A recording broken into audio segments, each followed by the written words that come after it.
Laser levels. Have you ever wondered how these things get made? Well, lucky for me, I got invited out to China to find out exactly how this process works. I'm not sure what I was expecting, but what I'm about to show you in this video wasn't it. Our first factory tour started off in Zhuhai in mainland China. We didn't just get to see how these laser levels were made, we got to see them try to be broken. After trying to break some laser levels, we actually went over to one of Huepar's manufacturers where we got to see how the laser itself was made. I know there's going to be a lot of questions coming my way about this factory tour, so I'm leaving the comment section wide open for you lot. I can even relay some of your questions straight onto Huepar themselves, so please sit tight, enjoy this episode. Don't forget to share this video with somebody you think will enjoy it, hit that subscribe and like button, and I'll see you in a bit. And one last thing, throughout this video, there's sections where I explain things in person and there's sections where I'm going to voice over. So don't worry, if you're wondering what is going on, I'll pop in and I'll explain everything through. Yeah, yeah. Cool. Static electricity.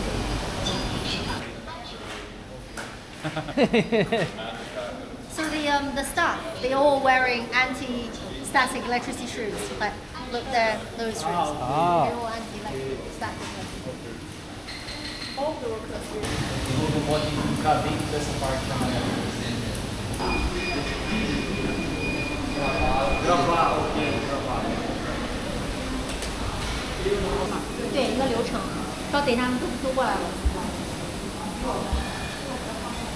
So it all starts, we make ourselves, we design the battery, and then we do the assembly by ourselves. So that has a built-in gyro. Because it's like weighted at the bottom, it's on a crane up to certain levels and stuff, so you can pivot. Yeah, that's what I meant by gyro. This is the axis, and this is the long axis, and this is the short axis. And then the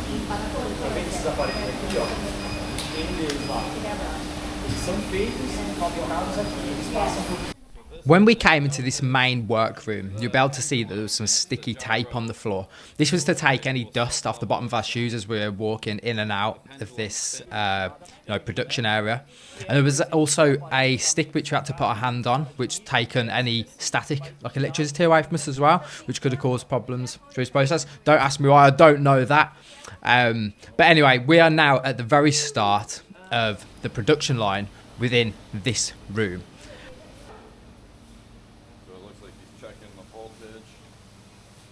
This is the starting point of where the laser levels are getting made. This is the start of the process over here. Over here, this is the guy that tests anything that's going wrong, or if there's been something that's unexpected during a test. This is where they test to find out what went wrong.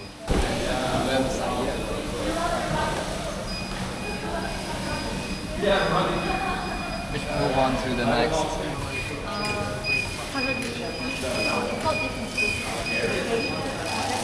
As we work our way through this production line, you're going to be able to see lots of small components that are all getting compiled together to create the Huepar laser level.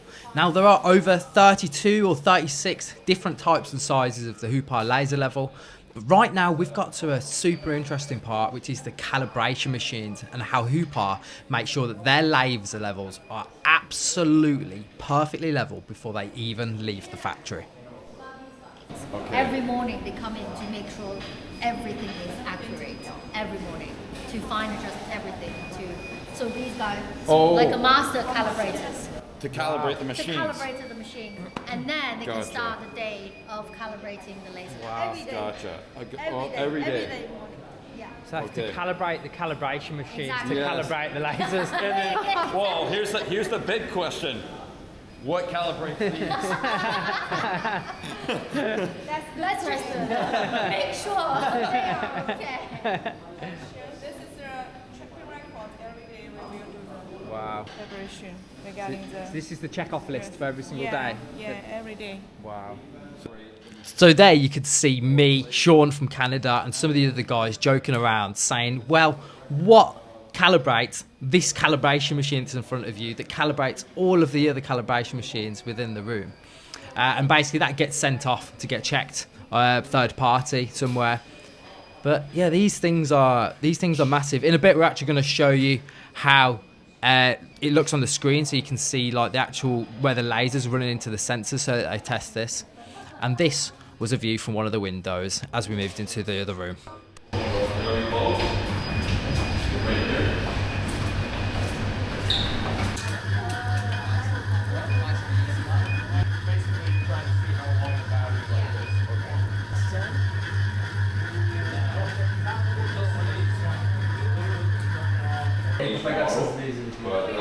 Charging it and uncharging it. Eu pegar todas as luzes Isso, aqui. Você fica aqui. Aí eu... Right now, we've come back into the lab, and basically we're going to be running a drop test. These guys are saying that we can hold it at 1.5 meters, which is this high off the ground. So basically the height of me, the height of my ear, and we can just drop it with the laser on, and it doesn't affect the accuracy of the laser. That is mental. I'll see you in a sec. So what they've done is they've just checked to make sure that the laser is totally accurate, which it is, and now we're going to proceed to run the test on the tripod. So turned off as well, yeah?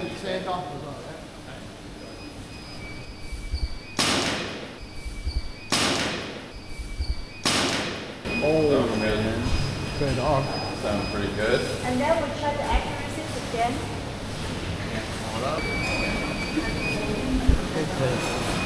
So put it on there.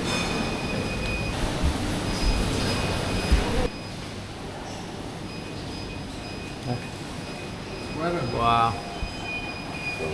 So you can see that it's still running in. That is crazy. I don't know whether you guys seen that properly, how badly that hit the floor then. Literally just went. That was pretty loud. That, yeah. And Yeah, it was loud. Next, we are going to do the drop test.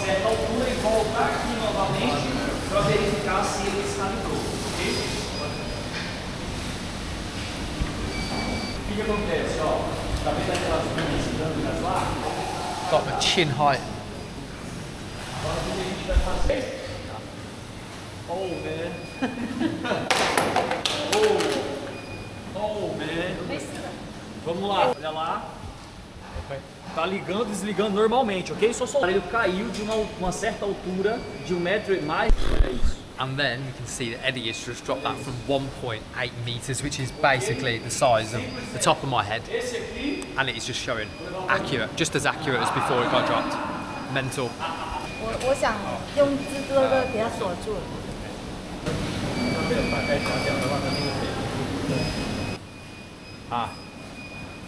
So now on this screen here you can see that the line is running all into the crosshairs there, which is showing that the laser is now level. Now, before this was the highest point of where they'd run the test to. This was the tripod test, I think. And now we're just gonna try and bring it up a little bit higher.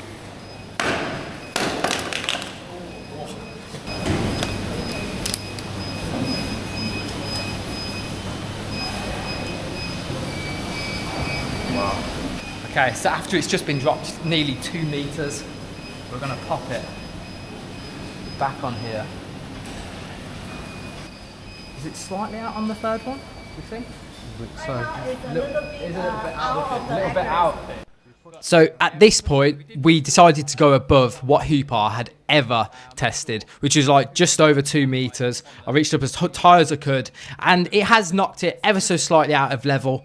But on that machine, we're talking like fractions of millimeters, and I know it makes a difference within a bathroom if it happens, but the fact that you can even drop the laser from that high and for it to be able to turn back on is crazy.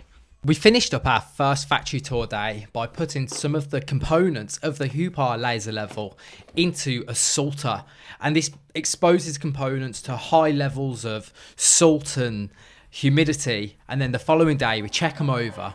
It basically simulates 12 months worth of exposure. Okay, so quick recap. We've now come to one of the suppliers, one of the warehouses of the suppliers, where they make one of the mechanisms that is involved within the Huepar laser.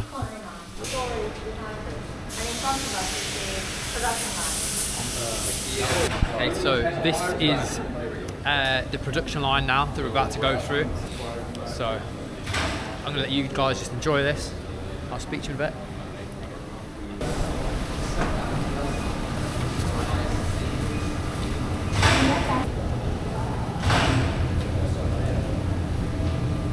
Here they make the modules, the chips, and anything metal.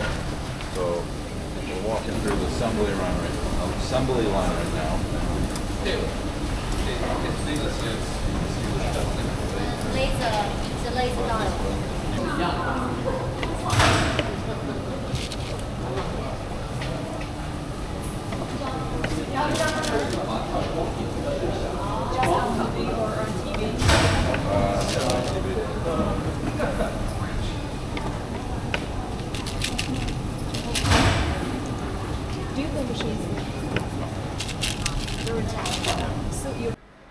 On the walk throughout this factory, you are watching how all of the smaller components of the laser levels are built. Right now, we are having a look at even those smaller components getting tested before they even enter the bigger factory where the laser level that we know gets built. All of these are the little testing kits as well, so it's like a little conduit test.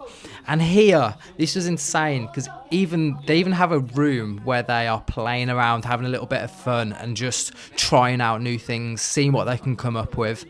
And as you can see, there's some different colours there as well, which was mental because that actually got brought up in the round table as well, where we were trying to come up with some ways that, you know, we can improve and get better. So that was a cool little thing to be able to share with you guys.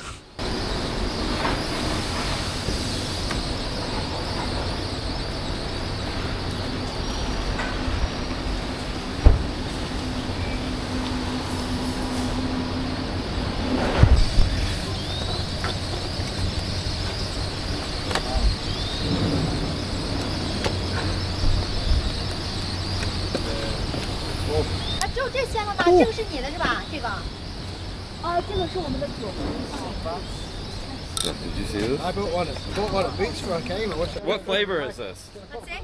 波子。What flavor? 是波子是什么？波子汽水。波子是什么东西啊？波子是什么？就里面有个波珠。No, it's just the original flavor. I would imagine just the soda flavor. Okay. Put this on Yep. here and So we got some like soda pop, I think. We got some soda pop, and I think this is the original flavor. The one I just tasted was like a cream soda, but apparently I put this piece in here. You got to push it. Oh, we got a bomb! Like a shotgun.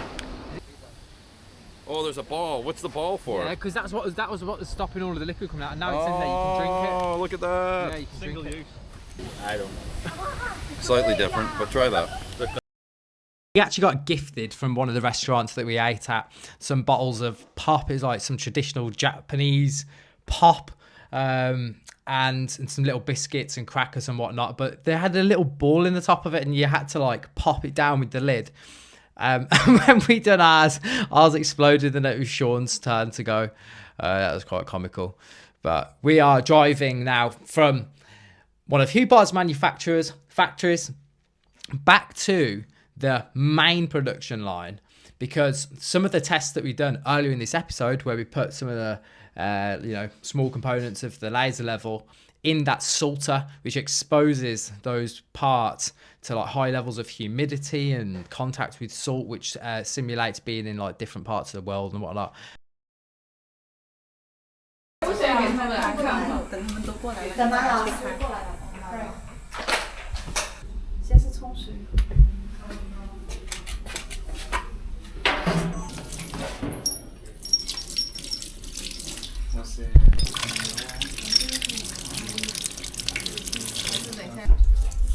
Qual material tem piora resistência à agressão?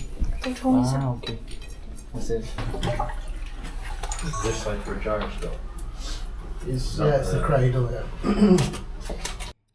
Carlson, who you can see right now, is one of Huepar's laser level engineers, and he does an unbelievable job of showing the difference between, I'm not sure what brand that is there, but basically the performance from the central line of the actual laser itself and how they look on a microscopic level.